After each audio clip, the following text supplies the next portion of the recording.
En esta ocasión, el tema de esta emisión se va a llamar Descubrir a la víctima en el arte de la pintura.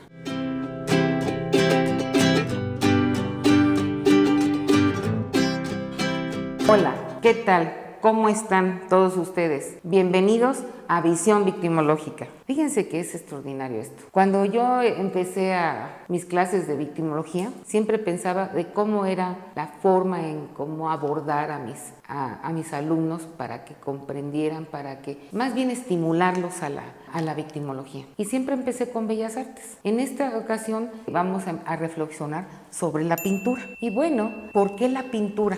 En esta ocasión pongo el tema Descubrir a la víctima en el arte de la pintura. Primero, no soy especialista, no soy pintora, no soy ilustradora, no soy diseñadora, soy victimóloga. Y yo creo que la pintura tiene evidencias claras de que ahí podemos mirar la tríada victimal y se puede demostrar. Y bueno, la visión victimológica va a analizar los hechos históricos. La pintura me va a servir los colores porque me voy a auxiliar de los colores básicos para demostrar el fenómeno de la victimización y voy a resaltar quién es la víctima, cómo se da el hecho, la parte de maltrato, la violencia que cada uno de estos ilustradores, autores, pintores lo están demostrando. Y además, ¿por qué manejar la victimicidad? Porque está en un plano social y puede estar en la familia o en un hecho histórico, en un hecho cultural, en un hecho laboral. La pintura va a reflejar exactamente esa victimicidad.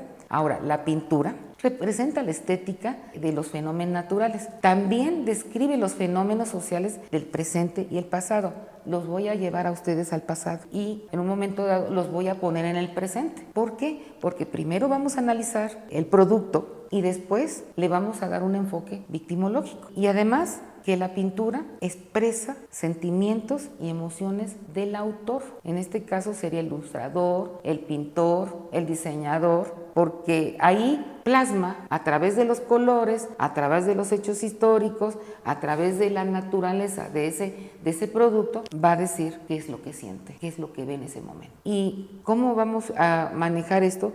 Lo práctico que yo veo en una pintura son los colores. A lo mejor vamos a encontrar formas, pero ahorita en este momento sí me interesa que ustedes vean los colores y las asociaciones que voy a hacer en este momento solamente de una pintura. No podemos ver todas las pinturas, ni todos los ilustradores, artistas, no. Nada más vamos a poner ahorita como un ejemplo. Cuando yo les dije que la victimología es una ciencia y está utilizando el método científico, los colores tienen una historia y desde la antigüedad se han demostrado que la pintura, el dibujo, pues el hombre lo plasmaba en las cavernas o en las cuevas y hay vestigios de eso. Pero si nosotros llevamos la escuela de la psicología del color de esta Eva Heller, que ella es una socióloga, es una experta en cuanto a lo que se trata de la historia de los colores y la psicología de colores, pero hay un lenguaje en el color. Y eso es lo que quiero a ustedes mostrarles en esta emisión del programa. Que si ustedes se van al closet, van a ver qué color es el que más tiene su ropa. Y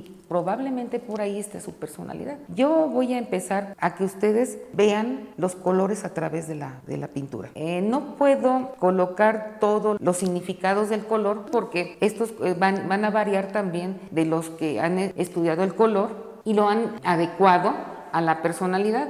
Entonces el rojo significa pasión, poder, guerra, ira, peligro, dureza. El amarillo significa egoísmo, placer, energía, celos, avaricia, impulsividad, mentira. El azul, frialdad, amistad, confianza, seriedad, fidelidad, eternidad, descanso. Si vemos el verde, significa tolerancia, naturalidad, confianza, venenoso, inestabilidad, armonía, productor. El anaranjado, aromático, sociabilidad, alegre, llamativo, cercanía, inferioridad. El café significa feo, desagradable, necedad, áspero, corriente, desconfianza. Rosa habla del romanticismo, de la feminidad, de la ilusión, de lo dócil, infancia, erotismo. Si hablamos del morado, habla de devoción, vanidad, magia, lo oculto, la fantasía, se refiere a lo inadecuado, a lo subjetivo. Si vemos el gris, es lo aburrido, lo depresivo, lo inseguro, la soledad, la vejez, la indiferencia, la tristeza. Y si hablamos del negro, pues se habla del duelo, de lo misterioso, habla de muerte, de maldad, se refiere mucho a la violencia, al poder. Algunos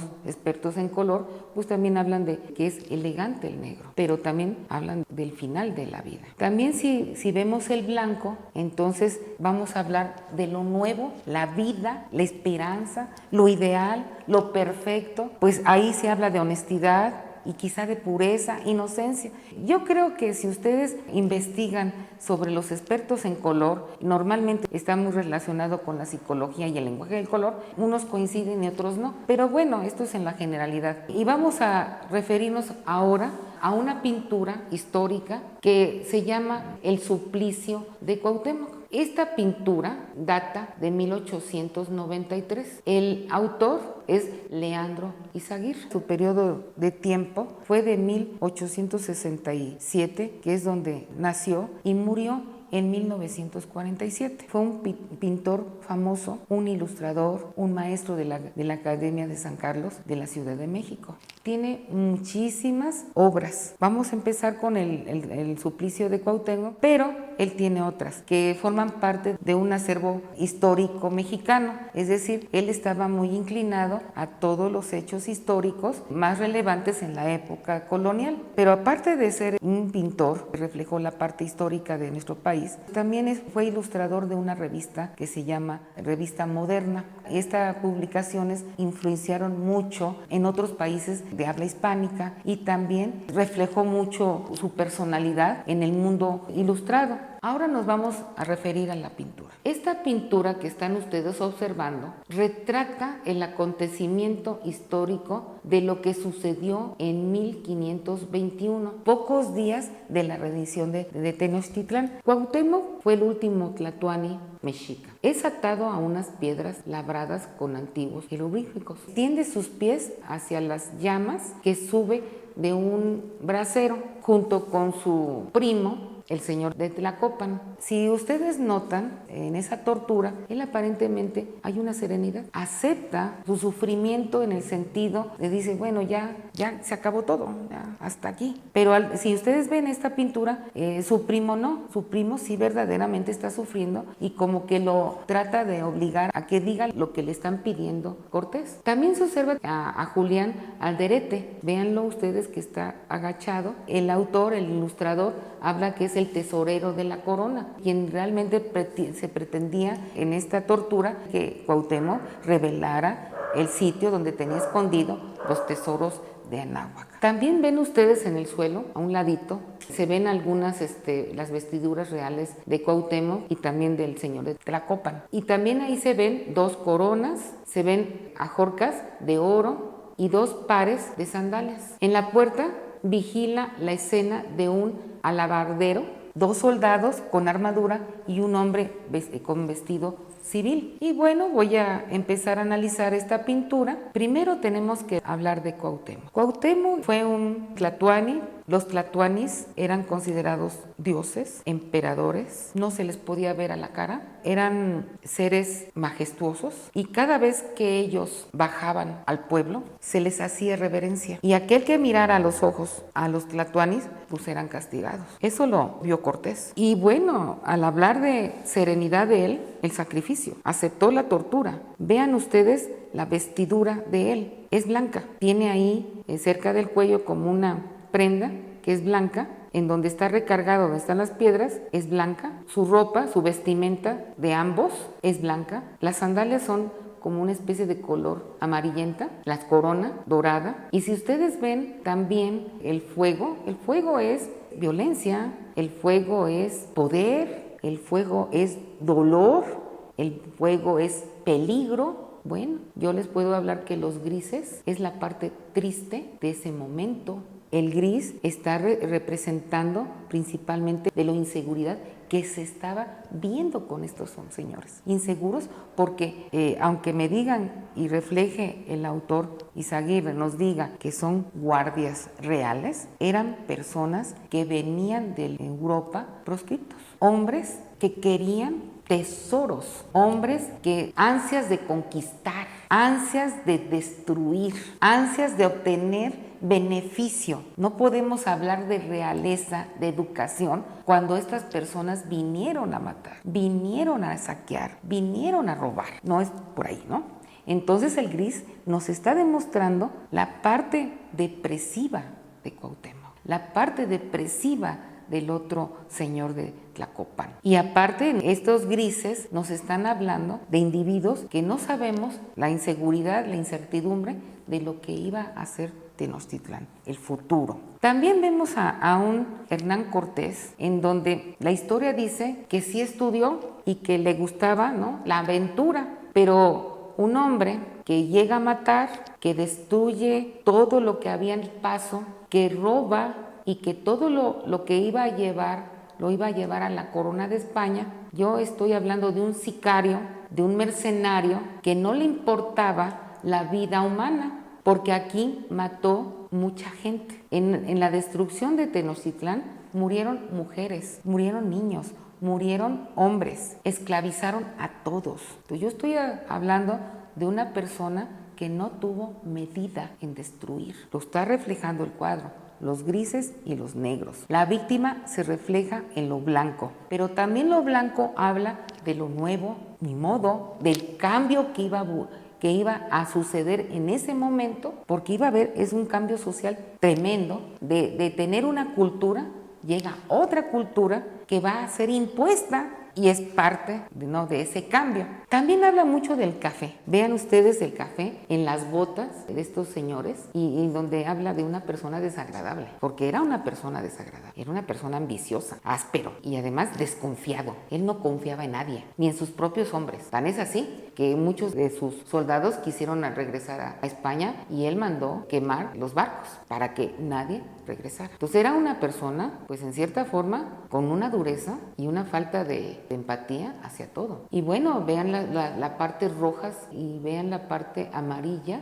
que tiene su vestimenta de él, pues es poder, es ira, es violento. Y iba a imponer su poder, su dominio, y lo iba a hacer de otra manera, porque fue inteligente, tan inteligente, que pudo con ellos, fíjense, 500 o 300 españoles contra miles de mexicas y logró someterlos, claro que ayudado por otros pueblos que estaban dolidos. Él aprovechó el dolor, la molestia que tenían las otras culturas indígenas para poder conquistar Tenochtitlán, porque él solo no iba a poder. Siendo un sicario, porque lo está reflejando la pintura, el color rojo fue un sicario. El color amarillo es la envidia de lo que no había en España, pues lo vino a encontrar aquí, en territorio, en agua, en alimentación, lo que producía la naturaleza. Y bueno, si hablamos de la muerte de Cuauhtémoc, pues aquí podemos decir que fue torturado nada más. Y la tortura, si revisamos el protocolo de Estambul que habla de tortura, la tortura no va a matar a nadie, porque no lo mató. Cortés no podía combatir a los aztecas, a los mexicas,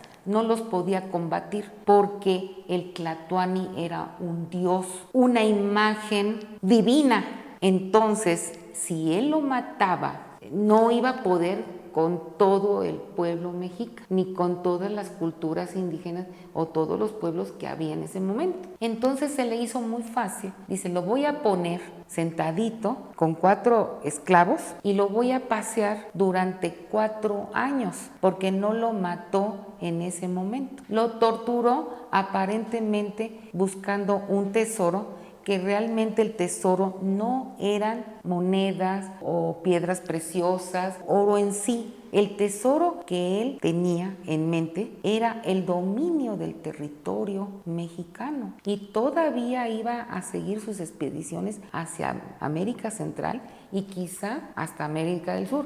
Territorio que era abundante para que todo lo que saqueaba era para España, todo. Entonces, realmente esa es la parte criminológica de un perfil de un mercenario. Y bueno, siguiendo con la historia que me están reflejando los colores. Yo estoy hablando del amarillo, estoy hablando de un café, estoy hablando de un gris, estoy hablando de un negro y que resalta mucho la parte del rojo. ¿Qué pasa con Cuauhtémoc? Al llevarlo a la expedición, Cuauhtémoc no murió en territorio mexicano, murió en territorio extranjero, murió por Honduras. Los historiadores hablan que Cortés llegó hasta Honduras y ahí en Honduras, ya después de presentarlo a todos los pueblos que iba pasando y el mensaje pues les decía, ¿saben qué? El Tlatoani se murió. El Tlatoani, vean que es un hombre completo, un ser humano, ¿no? Porque se le puede torturar, se le puede maltratar, pero ahora lo podemos ahorcar. Entonces murió ahorcado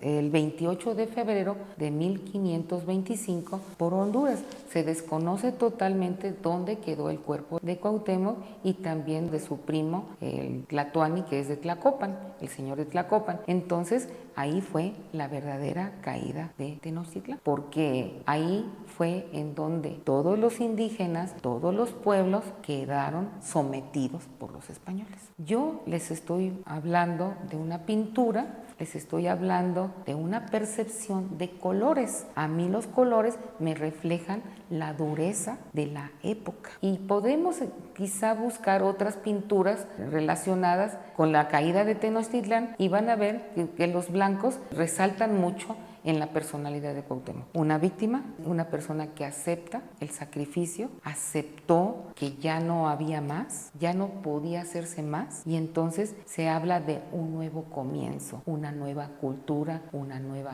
raza. Entonces creo que es bastante interesante lo que una pintura nos refleja. Ahora voy a la reflexión. Yo nada más les estoy ahorita hablando de una sola pintura. Estoy hablando de un hecho histórico muy importante para nosotros los mexicanos. La historia de México en cuanto a la caída de Tenochtitlan, al dominio de los españoles con los pueblos indígenas, fue tremendo. Pero hay muchas versiones. Siempre nos han manejado desde niños que Cortés torturó a Cuauhtémoc por un supuesto tesoro, porque él quería encontrar el tesoro de Tenochtitlán o el tesoro de Anáhuac, y se habla que él continuó las expediciones, ¿no?, a la higuera, pero aquí el hecho es bastante claro, criminológico y victimológico. Él era un sicario, y bueno, si lo pasamos al lenguaje actual, a la visión actual, se puede considerar que fue un genocida. Y Cuauhtémoc fue el más grande de las víctimas, que él pagó todo aquello que se había sembrado en los pueblos mexicanos, porque Tenochtitlán pues era fuerte, explotaban a todos, siempre se sembró el dolor con los demás pueblos. Yo creo que todo esto fue un sistema que se dio y aprovechó este individuo para poder dominar, y logró dominar, y quedó sometido el pueblo mexicano, no por un momento, sino fueron 300 años de esclavitud, 300 años de sometimiento, en donde el mexicano, el mestizo, el indígena, realmente tuvieron que aceptar este gran dolor. Y bueno, creo que hasta ahorita es todo. Nada más estoy hablando de una sola pintura. Vale la pena analizar muchas más pinturas, ya no sean nada más los hechos históricos. Podemos hablar de otros autores, inclusive extranjeros, y vamos a ver, realmente utilicen ustedes los colores para entender la información que nos dan los grandes ilustradores, pintores extranjeros, mexicanos, latinoamericanos, que vale la pena verlos. Me dio gusto seguir participando con los conocimientos profesionales y experiencias quizá, y por favor no olvidemos que un pueblo educado va a crecer. Estoy con ustedes, por favor, seguimos poniendo el dedito así. Sería fabuloso que si ustedes estén suscribiendo a esta emisión. Gracias.